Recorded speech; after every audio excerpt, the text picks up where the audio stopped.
Baik, pengarang kitab Syekh Ahmad Raisuni sekali lagi dia bawa kita, kalau kita bataskan pula maksud makan itu hanya dengan makna berbelanja untuk beli makanan, ini bererti selain makanan tak termasuk dalam larangan ayat.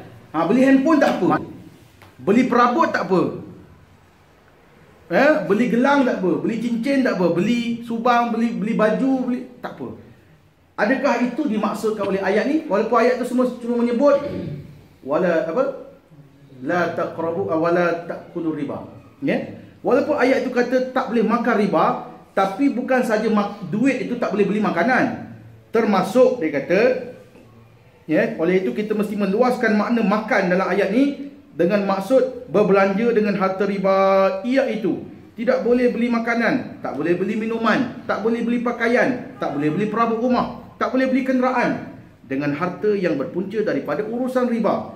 Juga tidak boleh melabur dalam institusi kewangan yang mengamalkan operasi riba. Sebab itu banyakkan kekeliruan masyarakat kita hari ini ialah, Ustaz, walaupun saya ni dalam bank riba, saya tak tukar pada bank account Islamik, Al-Wadi'ah ataupun Mudarabah atau apa, tak masuk dalam bank yang Islamik ni, saya cuma simpan duit je, saya tak ada kena-mengena pun kalau bank tu nak riba ke, saya tak ada kena-mengena. Betul ke? Saya mengajar tu kan, malah nak cerita lah benda-benda yang basic ni, yang semua orang tahu. Saya cerita fiqah je, air mustakmal ni tu, benda yang orang hari ni buat hari-hari dia berdosa. Yang tu saudara-saudari balik esok kena ni. Saya sebut tentang kewangan. Walaupun orang tu dia ambil fixed deposit account dalam bank perbankan konvensional, dia beranggapan aku cuma melabur kat bank ni, bank ni bagi aku duit bulan-bulan. Orang tu kata saya cuma simpan duit je, saving account. Saudara-saudara tahu tak, bila ada orang datang nak buat pinjaman peribadi, personal loan, housing, nak beli rumah, bank tu mana datang duit dia?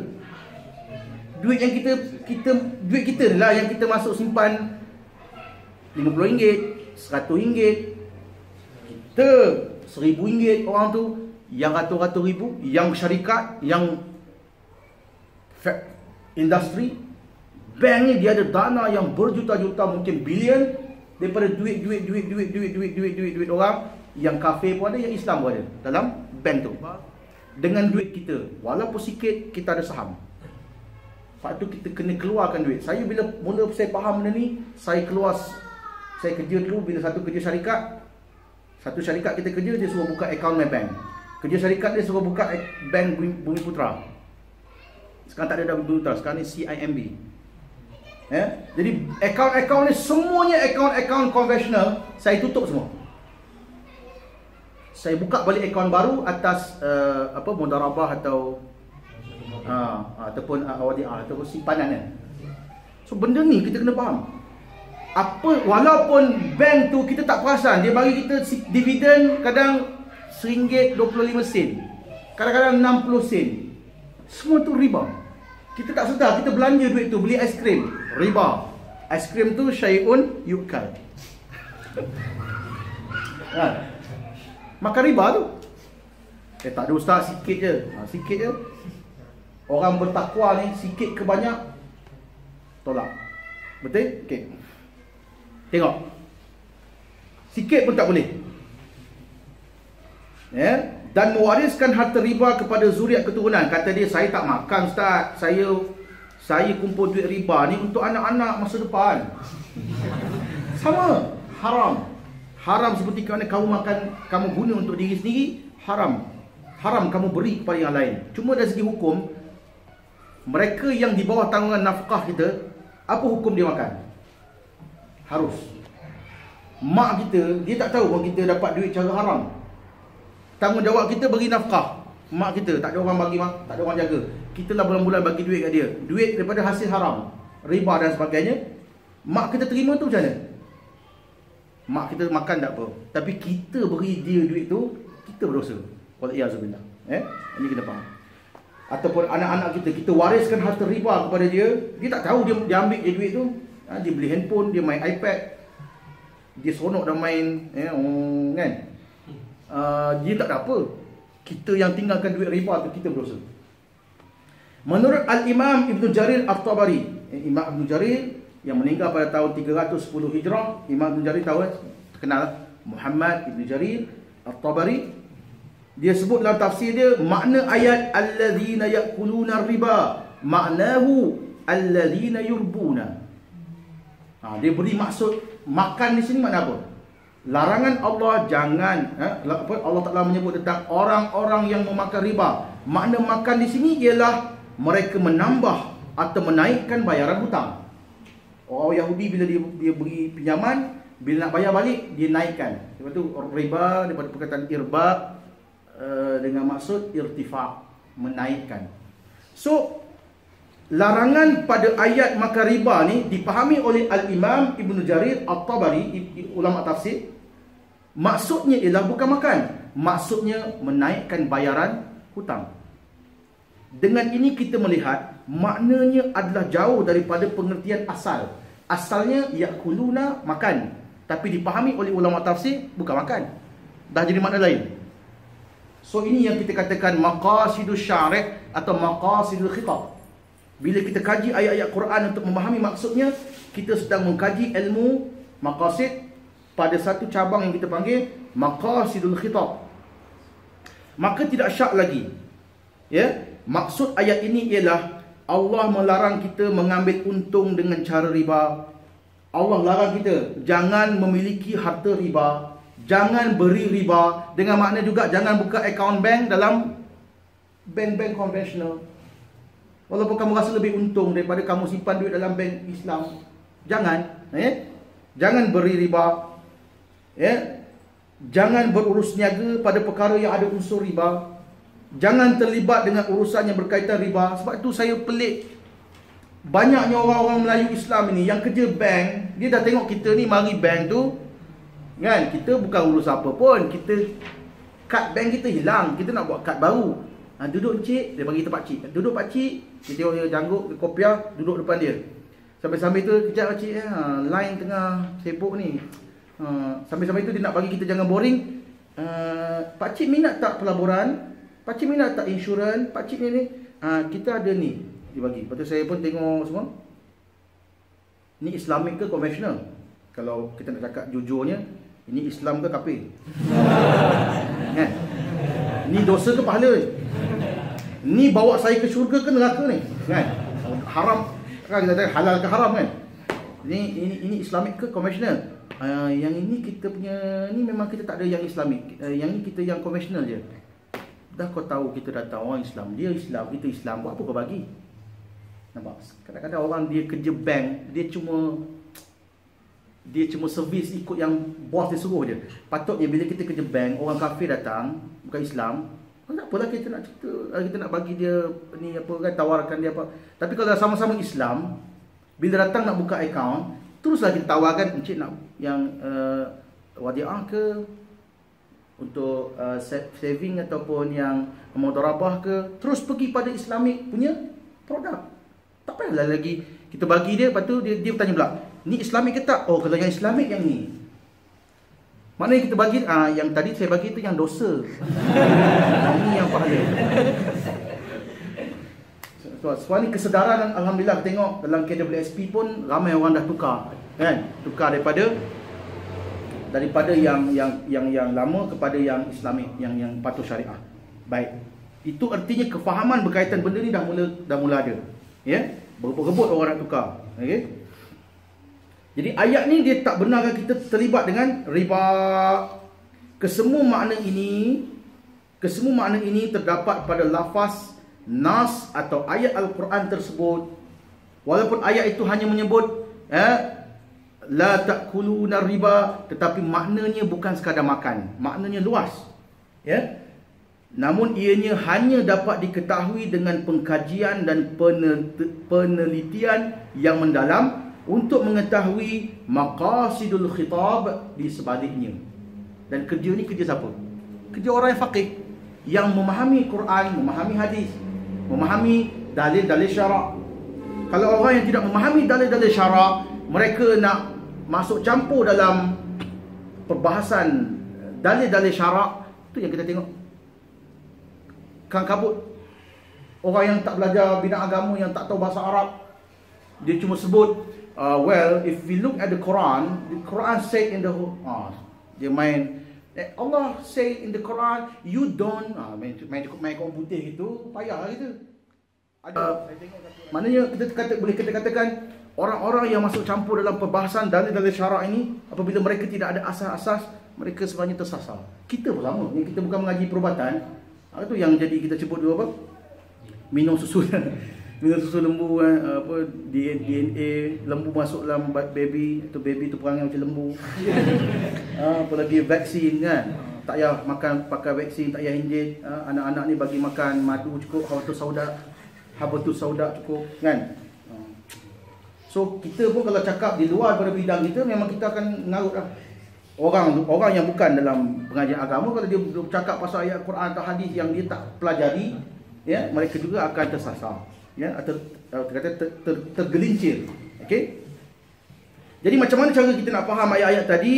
Ini juga dapat dikenal pasti dengan meneliti nas-nas yang lain yang berkaitan.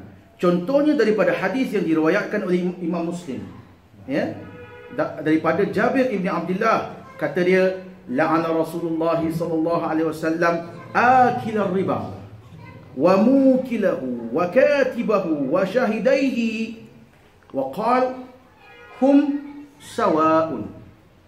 Kata Jabir ibn Abdullah, Rasulullah sallallahu alaihi wasallam melaknat orang yang makan riba.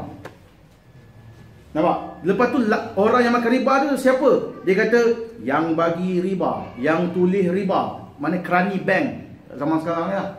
Orang yang tulis perjanjian riba, saksi riba. Maknanya kalau ada dua orang saksi yang menyaksikan perjanjian riba itu dimeterai antara dua pihak, saksi itu pun dapat dosa. Kata Nabi SAW, hum sawa. Sama je orang ni, semua dapat dosa. Dia boleh kata apa? Aku bukan pinjam duit, aku cuma saksi saja, dapat RM2 contoh. Aku cuma kerja saja, dia yang pinjam duit, dia yang riba, aku cuma kerja bank je. Semua terlibat. Jadi melalui nas hadis ini dapatlah kita fahami makna makan riba itu bukan sekadar makan, tetapi dengan makna yang lebih luas. Antara contoh lain, kita keluar daripada tajuk riba, kita pergi pada contoh lain. Antara contoh lain dalam ayat-ayat Quran, diberi contoh di sini, ada perbahasan dalam kitab ni, ya. Dalam kitab ni ada dua ayat Quran yang menggunakan lafaz yang sama, iaitu hurrimat, tetapi berbeza maqasidus syari' atau maqasidul khitab pada makna dan tuntutannya. Satu ayat dia sebut hurrimat alaikum ummahatukum wa banatukum wa akhawatukum wa ammatukum wa khalatukum ila akhir hadhihi al-ayatil karimah. Hujung ayat ni ada lagi kan, ibu susuan apa semua.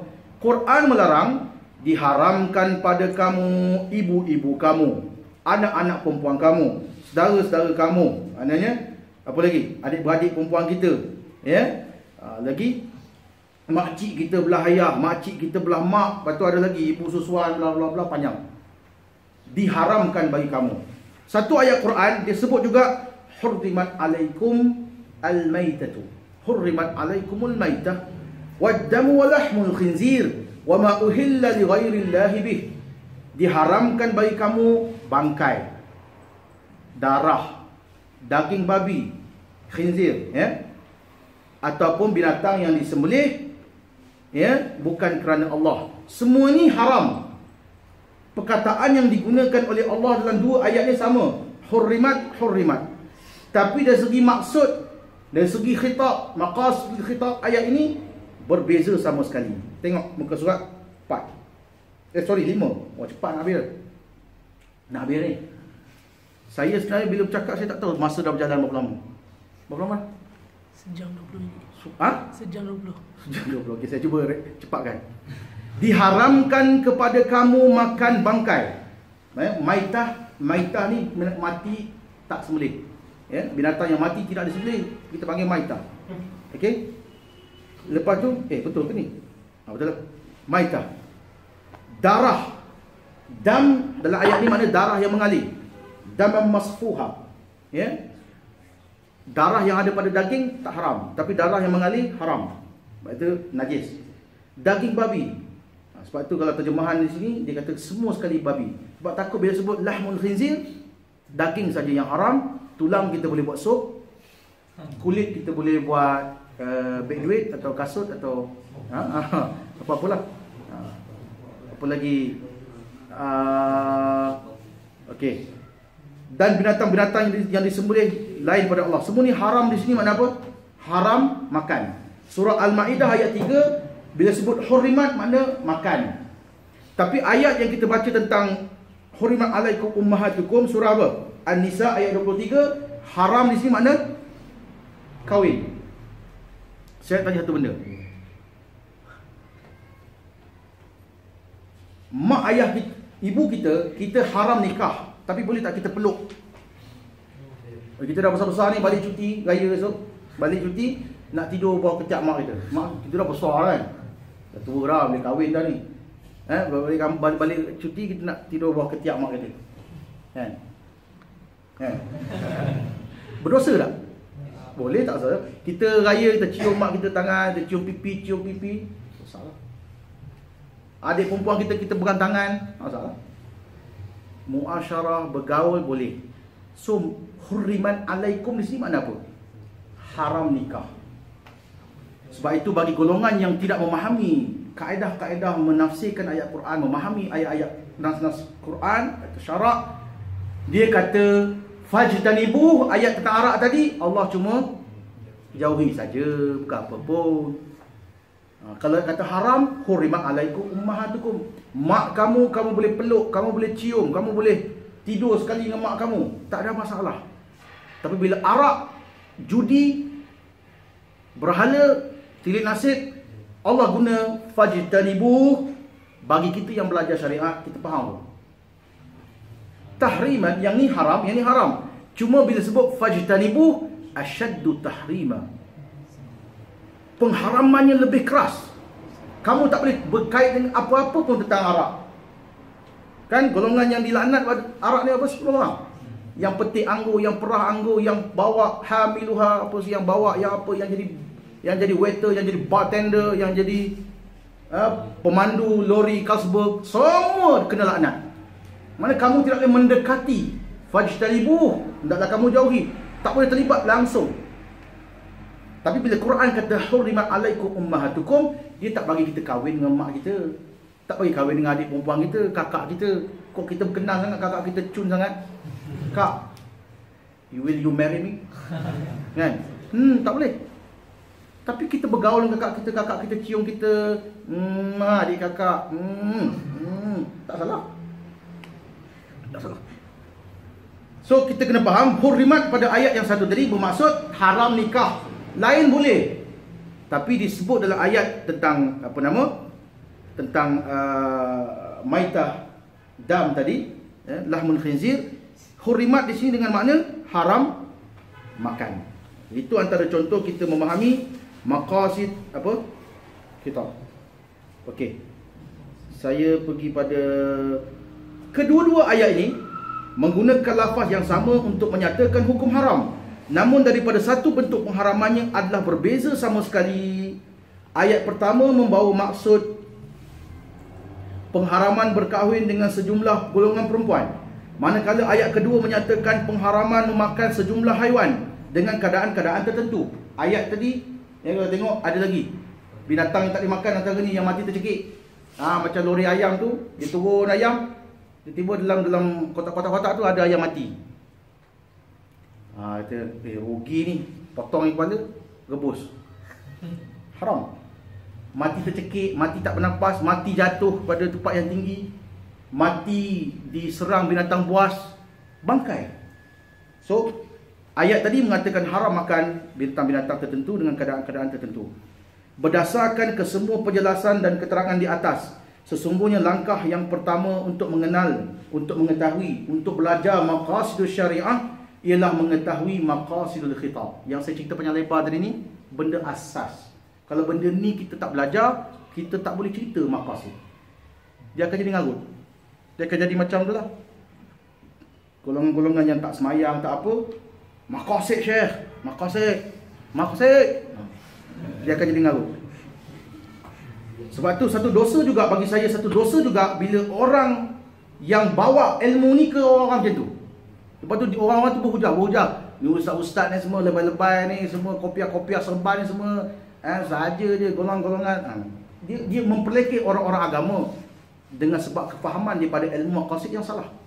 Okey, siapa yang bagi dia orang, yang ajar dia orang bukan-bukan, tanggung dosa kan? Lepak maqasid ke apa ke, kamu tanggung. Kamu bawa ilmu tu ke orang-orang macam ni. Patut orang macam ni ajak semayang dulu, ajak dakwah pada yang benda-benda yang fardu ain. Kau pergi cerita tinggi-tinggi, dia ngaji kitab-kitab komunis, dok baca Lenin, kitab-kitab Karl Marx dia baca. Dia kitab-kitab benda yang bukan-bukan. Lepas tu dia campur dengan maqasid, dia rasa kuat. Lepas tu dia lawan orang-orang agama. Dia pelekeh ulama-ulama. Tanggunglah dosa. Kan? Baik. Saya tengok lagi berdasarkan kepada Okey. Jadi dia kata kat sini, berdasarkan kesemua penjelasan dan keterangan di atas, sesungguhnya langkah yang pertama untuk mengenal maqasidus syariah ialah mengetahui maqasidul khitab menurut ketentuan syarak dengan lafaz-lafaznya, ibarat-ibaratnya, istilah-istilahnya, kaedah-kaedahnya serta petunjuk ayat. Kena belajar benda ni kalau nak cerita maqasid. Ya? Kena belajar usul tafsir, kena belajar usul fiqh, kena belajar ilmu-ilmu fiqhul hadis, mustalah hadis, ilmu riwayat, ilmu dirayah, dirayah kena belajar ilmu hadis, dan kena belajar fiqh. Tak ada cara lain. Ya? Tidak ada cara lain. Okey? Lagi Allahumma salli ala Muhammad. Seterusnya dia kata, okey, inilah merupakan peringkat awal untuk mengenal ilmu maqasid. Kita masuk pada bahagian kedua pula. Maqasidul ahkam. Yang ni pendek saja. Ya, yang ni pendek saja. Maqasidul ahkam. Tadi kita cerita maqasidul khitab. Sekarang ni kita masuk pada maqasidul ahkam. Setelah kita mengetahui maqasidul khitab dalam bentuk yang sahih, memelihara kaedah-kaedah bahasa Arab, tunduk dan akur dengan ketentuan syarak. Maknanya kita boleh belajar ilmu maqasid. Bila kita belajar tentang maqasidul khitab, kita sedang tunduk dan patuh kepada kehendak syarak. Bukan nak lawan. Bukan orang belajar maqasid nak lawan hukum, tetapi untuk akur dan tunduk mengikut hukum. Okey? Allahu Muhammad. Dan asas-asas yang wajib dikuasai dalam penafsiran nas-nas syarak. Ketika itu kita akan memahami maqasidus syari' pada maksud ayat yang ditujukan dengan pemahaman yang betul. Kalau kita belajar yang betul, kita akan dapat pemahaman yang betul. Dalam erti kata lain, apa yang dituntut daripada kita melaksanakannya bersesuaian dengan kehendak ayat tersebut. Itu baru betul. Apa yang tinggal hanyalah untuk kita mengkaji apakah matlamat-matlamat yang dikehendaki untuk kita mencapainya dengan pelaksanaan perintah syarak itu. Apakah faedah yang boleh kita dapati daripada pelaksanaannya bersesuaian dengan hukum syarak. Dalam erti kata lain, apakah maqasid, tujuan, matlamat daripada pensyariatan tersebut. Allah suruh kita tak boleh kahwin dengan mak, kenapa? Allah kata kita jangan makan riba, kenapa? Allah suruh kita berniaga, kenapa? Cari makan daripada sumber yang halal. Begitu. Allah suruh kita buat baik pada orang ibu dan ayah. Semua yang kita dah cerita minggu lepas. Kenapa? Bila kita bincang untuk apa, tujuan apa, pensyariatan ini, inilah apa yang dimaksudkan sebagai maqasidul ahkam. Contoh, saya bagi beberapa contoh. Sebagai contoh, apabila kita perhatikan ayat Quran berikut. Saya nak ambil satu contoh je berkaitan zakat. Khudh min amwalihim sadaqah. Secara zahirnya ayat ni kata apa? Ambillah daripada harta benda mereka itu sebagai sedekah. Sedekah ni kita faham apa sedekah? Sedekah ni nak bagi, tak nak sudah. Boleh kita paksa orang. Aku nak kutip sedekah. Bagi. Tak boleh. Bagi. Tak boleh. Dia kata sedekah ni sunat. Aku nak bagi, tak nak bagi sudah. Tapi ayat ni, kalau secara zahirnya maksud apa? Dia tak sebut berapa banyak duit tu. Cuma dia kata ambil daripada harta-harta mereka sebagai sedekah. Mungkin kita boleh berkata, secara zahirnya ayat ini ditujukan kepada Nabi Muhammad SAW. Petunjuknya apa? Khudh ni seorang. Okey, khitab ni kepada Nabi Muhammad SAW. Ambil wahai Muhammad. Seorang. sebagai satu perintah agar baginda mengutip sesuatu kadar tertentu daripada harta benda orang-orang Islam tanpa dihadkan jumlahnya sebagai sedekah. Orang ni ambil RM1, orang ni ambil RM2, orang ni ambil 1 dinar, orang ni ambil 3 dinar, orang ni ambil 5 dinar, tak tentu berapa. Seakan secara longgar macam itu saja, Allah Ta'ala memerintahkan Nabi SAW ambil harta mereka tanpa ditentukan jumlahnya dengan tujuan sedekah. Ini adalah apa yang zahir daripada ayat Quran tersebut. Tengok muka surat 6. Namun jika kita mengkaji maqasidul khitab, maknanya kita nak cerita pasal maqasidul ahkam, kita kena ambil balik maqasidul khitab. Apakah maksud ayat ni? Kita akan mendapati bahawa ayat ini juga ditujukan kepada orang-orang mukallaf secara umum, bukan untuk Nabi SAW saja. Bukan saja Nabi yang kena kutip zakat, bukan saja Nabi SAW yang wajib untuk menguruskan harta zakat. Bahkan selepas wafatnya baginda SAW, kita mendapati Sayyidina Abu Bakar As-Siddiq kutip zakat tak? Siapa tak nak bayar zakat, dia buat apa? Diperangi. Maknanya bukan Nabi saja wajib, umumnya kepada orang-orang Islam dan kepada ulatul umuril muslimin, para pemerintah orang-orang Islam secara khusus wajib melaksanakan kewajipan zakat atau mengutip zakat dan mengagihkan zakat. Bukan semata-mata kepada Nabi Muhammad SAW. Kalau orang yang tak belajar benda ni, dia kata kan ayat tu kata khuz. Khuz tu Nabi seorang. Nabi dah meninggal, tak ada dah. Nampak? Lepas tu mereka yang tak nak bayar zakat, dia kata kalau semasa Rasulullah hidup, kami bayar zakat dan kami takkan bayar kepada engkau wahai Abu Bakar. Lepas tu Abu Bakar perangi mereka. Kerana Abu Bakar mengatakan zakat ini apa? Hakul mal. Siapa yang pisahkan, aku berang. Kerana dia termasuk rukun-rukun Islam. Kalau satu rukun Islam kamu dah lawan, nanti kamu akan lawan apa pula? Kamu akan lawan hukum puasa.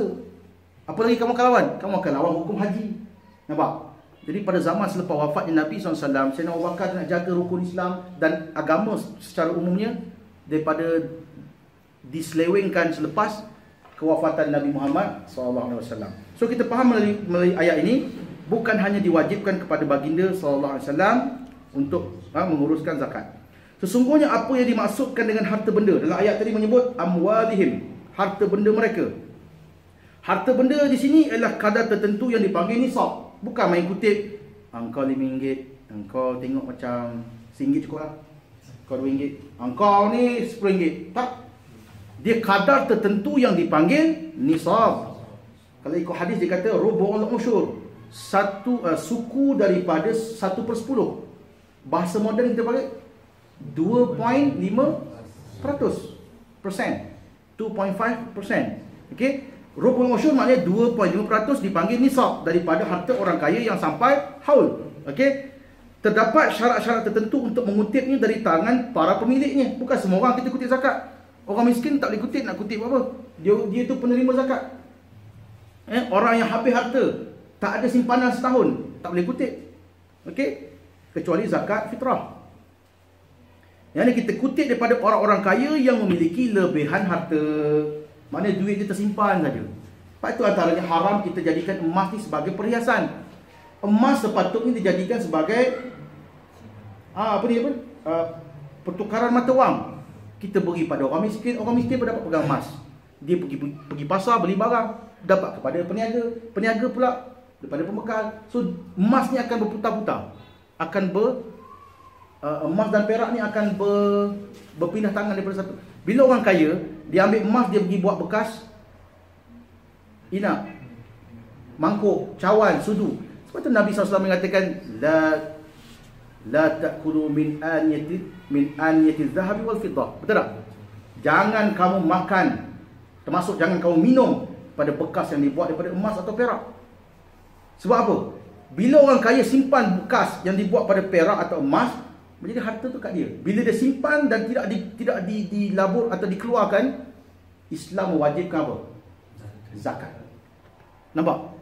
Kesannya. Kesan bila orang kaya simpan emas, so harta tu tidak akan berlega-lega di kalangan orang-orang miskin. Maka syariat meletakkan 2.5% daripada jumlah emas atau harga emas yang disimpan itu mesti dikeluarkan sebagai zakat. Okey, kadar itu dikutip mestilah atas dasar kefarduan dan kewajipan agama. Bukan sunat yang kita kata nak bagi, tak bagi, sudah. Kewajipan. Maknanya bila dia tak keluar zakat, dia berdosa kecil ke besar? Minal kabair, dosa besar tak keluar zakat. Dan juga dia kata maksud sedekah dalam ayat ini ialah zakat yang wajib, ya, yang merupakan salah satu daripada rukun-rukun Islam. Para fuqaha bila sebut sedekah, dia bahagi pada sedekah mandubah wa sedekah apa dia panggil? Al-wajibat. Sedekah yang sunat, sedekah yang wajib. Sedekah yang wajib dipanggil zakat, sedekah yang sunat adalah pemberian-pemberian yang kita kata sedekah-sedekah yang biasa. Baik, tujuan zakat ini dipungut daripada orang kaya bukan nak bagi pada semua orang, tetapi Al-Quran menjadikan kutip daripada orang kaya supaya harta itu diagihkan kepada golongan asnaf yang berhak menerimanya berdasar kepada firman Allah Ta'ala ni ayat innamas sadaqatu lil fuqara wal masakin wal amilina 'alaiha wal mu'allafati qulubuhum wa fir riqab, ya, wal gharimina wa fi sabilillah wa ibnis sabil faridatan minallah wallahu alimun hakim. Jadi ayat ini menyebut 8 golongan asnaf. Ambil harta daripada orang kaya, agih kepada orang fakir. Saya dah sebut dalam kuliah lepas, fakir apa, miskin apa. Ada fakir, ada miskin. Lagi amilin, orang yang menguruskan zakat. Orang yang menguruskan zakat ni, kalau dia tengok duit banyak, dia tak ada portion, dia tidak ada bahagian dia mari juga perasaan dia kan. Duk kira duit, buat penat aku kira, aku tak dapat. Tapi kalau dia diberi portion dia amilin adalah golongan asnaf. Dia akan buat kerja tu, dia akan buat dengan seronok. Sebab apa? Aku dapat 1/8. Dia dapat portion dia. Jadi Allah jaga juga. Amilin 1/8. Mu'allaf, orang-orang yang bukan Islam yang dijinakkan hatinya kepada Islam. Hamba-hamba yang ingin merdekakan dirinya. Orang-orang yang berhutang, ya, untuk belanja fi sabilillah. Fi sabilillah zaman dulu perang. Zaman sekarang ni belajar agama pun layak terima fi sabilillah. Sebab tahu sebab apa? Ayat yang saya baca tu sebelum tepat. Wa ma kana al-mu'minuna liyanfiru kaffah falawla nafara min kulli firqatin minhum ta'ifah liyatafaqahu fid din. Allah kata bukan semua orang beriman kena pergi perang. Kena ada sebahagian yang liyatafaqahu fid din.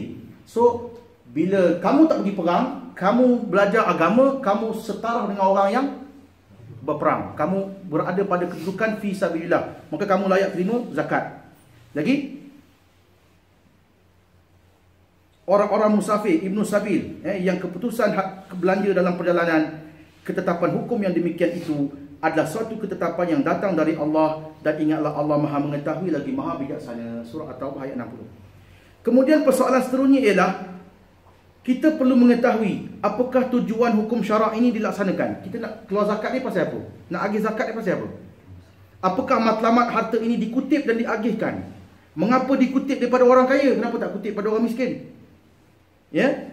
Orang kaya yang memiliki hartanya secara halal, dia kerja dengan cara halal, dia dapat harta dengan cara yang sah di sisi syarak, kenapa ambil kepada dia? Mengapa diagihkan kepada golongan tertentu saja? Kenapa tak bagi pada orang lain pula? Kenapa kena 8 saja? Apakah matlamat dan objektif di sebalik pelaksanaan atau pensyariatan zakat ini? Bila kita timbulkan persoalan-persoalan ini, Syekh Al-Rasuni kata, jawapan kepada persoalan-persoalan inilah yang dipanggil maqasidul ahkam. Ianya dapat dipahami setelah kita mengetahui maqasidul khitab yang kita bincang panjang lebar tadi. Memahami nafs-nafs syarak, melaksanakan perintah-perintah syarak akan capai kepada matlamat dan natijah. Natijah itulah dipanggil maqasidul ahkam. Maqasidul ahkam. Dengan mengeluarkan zakat dapat menyucikan diri daripada sifat bakhil, kedekut. Orang kaya ni kalau dia tak ambil duit pada dia makin sayang duit tu, ya. Yang mana bakhil ni merupakan akhlak yang buruk, akhlak yang keji. Dan juga bertujuan membersihkan harta milik orang-orang kaya daripada unsur-unsur syubhat. Kod ada dia tipu ke apa kan. Duit tu dapat dengan cara yang tak betul, dengan keluar zakat harta jadi bersih. Allah mengisyaratkan dalam ayat tentang perintah zakat tu sendiri. Tadi kita baca khudz min amwalihim sadaqah. Sambungnya apa? Tutahhiruhum wa tuzakkihim biha. inna salataka sakanul lahum wallahu sami'un alim. Ambillah wahai Muhammad harta mereka, iaitu orang-orang kaya, sebagai sedekah, iaitu zakat yang wajib, supaya dengannya engkau dapat bersihkan mereka daripada dosa. Kau dah ambil duit yang cara salah, ada tercampur duit kita dengan harta syubhat. Orang yang bekerja pejabat patut kerja daripada pukul 9 sampai pukul 5, dia pergi makan tengah hari lama, tak balik pejabat, datang lambat, balik cepat, gaji dia bersih tak? Dan waktu pejabat main Facebook, main WhatsApp, bila bos datang, so harta dia tak solid, tak bersih lah. Bila keluar zakat, dia mengeluarkan bahagian yang mana tidak layak dimiliki. Okey, bersihkan harta mereka daripada harta syubhat. Kemudian wa tuzakkihim. Ayat Quran sebut yuzakkihim wa yuallimuhumul kitaba wal hikmah. Ni tazkiyah, menyucikan jiwa mereka daripada sifat bakhil. Quran sebut. So maqasidul ahkam dinyatakan dalam ayat ni. Tujuannya. Okey, tujuannya. Kemudian Quran juga menyebut wasalli alaihim, dan doakanlah untuk mereka. Mereka siapa? Yang keluar zakat. Kita doakan orang yang keluar zakat. Sebab tu saya nak sebutlah pelajar-pelajar semua, ke zaman sekarang ni sama orang minta dalil lah. Dalil, ni apa dalilnya? Ni kita bayar zakat nak kena doa-doa. Kan amin kat Malaysia kan, lepas dah tu dia dah lepas salam tu, saya terima kan, inilah zakat yang diwajib pada saya, lepas tu dia pun doa. Lepas tu kita pun kata, buat apa nak doa-doa? Mana dalilnya? Ya, dalilnya mana? Ni wasalli alaihim. Quran suruh doakan mereka yang keluar zakat. Ini dah dalil. Ayat Quran lagi, bukan hadis sahih ni. Orang tanya hadis kan sahih ke tak? Oh, itu bukan Bukhari. Dia ingat Bukhari je sahih. So dalil untuk mendoakan orang keluar zakat ialah ayat Quran ni. Ya. Doakan mereka, inna salataka sakanun lahum. Doa engkau itu menjadikan ketenteraman bagi mereka. Ingatlah Allah Maha mendengar lagi Maha mengetahui. Surah At-Taubah ayat 103. Habis. Penutup ataupun last kali. Pada peringkat ini dapatlah kita memahami bahawa maqasidul ahkam adalah faedah dan natijah di sebalik pelaksanaan hukum-hukum syariat secara praktikal. Inilah yang diperbahaskan oleh para ulama yang berbicara tentang maqasidus syariah. Para ulama bila cerita tentang maqasidus syariah, dia cerita benda ni lah. Dia cerita tentang maqasidul ahkam. Ayat ini perintah sekian. Bila kita melakukan perintah sekian, akan dapat hasil sekian. Kalau dia cerita begini, mana dia bercerita tentang maqasid ni? Betul. Kalau orang cerita Allah suruh kita berlaku adil, tak semesti dengan melaksanakan perintah Allah, dengan cara lain pun boleh. Kita pakai undang-undang British pun boleh. Kita tak payah melaksanakan Allah suruh yang ini pun tak apa. Yang penting kita mencapai maqasid. Orang-orang yang bercakap begini, dia terkeluar daripada pembincangan para ulama tentang ilmu maqasid. Saya letak dalam kaki tu, ya, dalam kitab yang sama, al-fiqh madkhal ila maqasid syariah, boleh tengok muka surat berapa. Ini bermakna jika terdapat sesiapa yang berbicara, berhujah, berbahas dengan mengupas istilah-istilah maqasidus syariah. Dia sebut kemahan. Kita kena melihat maslahah. Kita kena melihat masalihul mursalah. Kita kena darul mafasid. Orang yang tak reti, wah, Arab lah. Sekali Arab lah.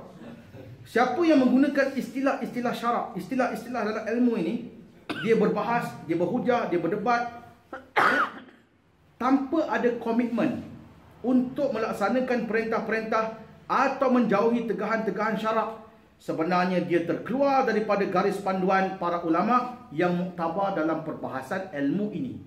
Mana-mana orang yang kita panggil dia profesor, doktor, pensyarah maqasid, tapi kalau dia lari daripada apa yang kita bincang ni, mereka sebenarnya bukan bincang maqasid syariah yang muktabarah, apa yang dibincangkan oleh para ulama. Mereka dah tergelincir dah. Mereka dah jadi liberal dah. Mereka dah jadi culas tentang pelaksanaan hukum syarak. Dan orang-orang seperti ini, kalau kita berdebat dengan dia, kita akan habis masa. Macam di Indonesia, kalau nak berdebat dengan dosen ni apa dia panggil? Pensyarah-pensyarah universiti yang aliran-aliran Islam liberal ni, kita buang masa. kita cakap arak ni haram, dia akan halalkan dengan macam-macam hujah. Kita kata zina haram, dia akan keluar hujah-hujah maqasid yang kata boleh. Kita cakap tentang pelaksanaan hukum hudud. Orang yang guna maqasid ni, dia akan guna istilah-istilah maqasid untuk kata tak payah buat.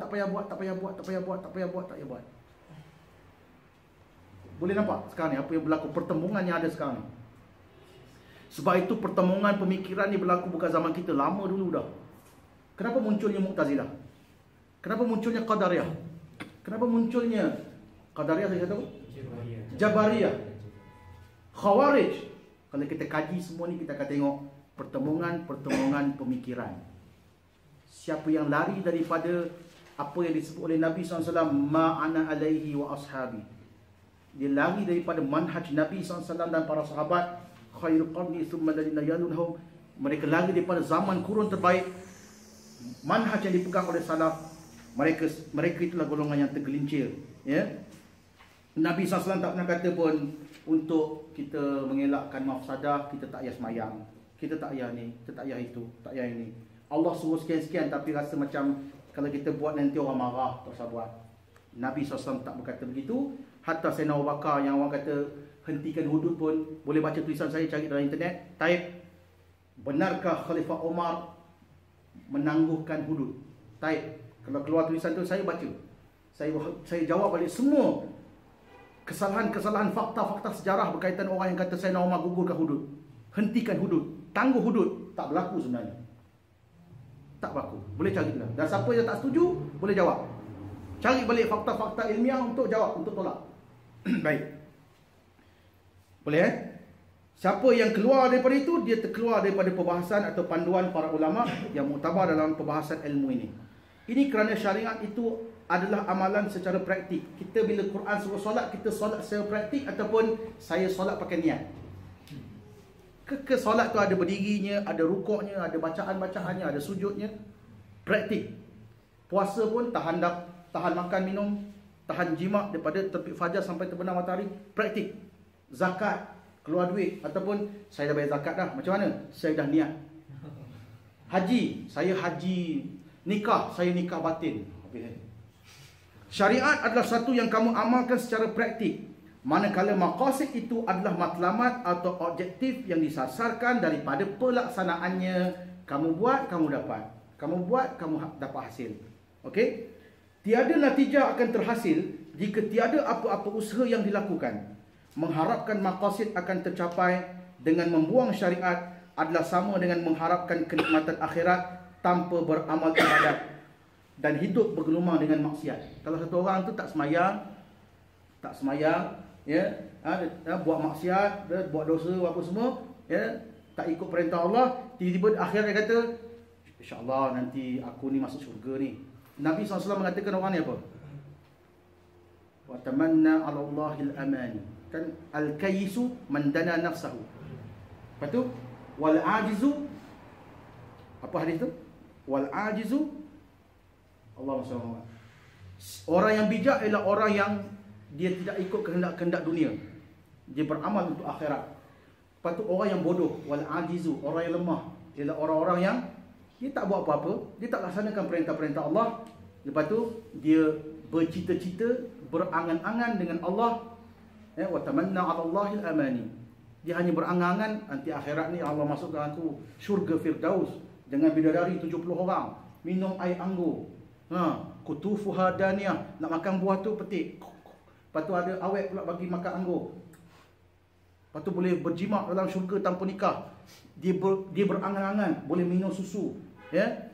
Tajri min tahtihal anhar. Dia duduk bayang dia akan masuk syurga, kat dunia dia tak buat apa-apa.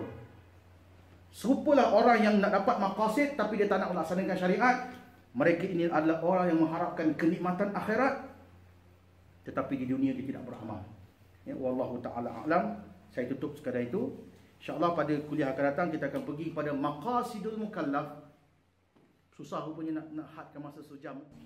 Aqulu qawli hadza wa astaghfirullah li wa lakum wa lisairil muslimin wal muslimat fastaghfiruh innahu huwal ghafurur rahim. Assalamualaikum warahmatullahi wabarakatuh.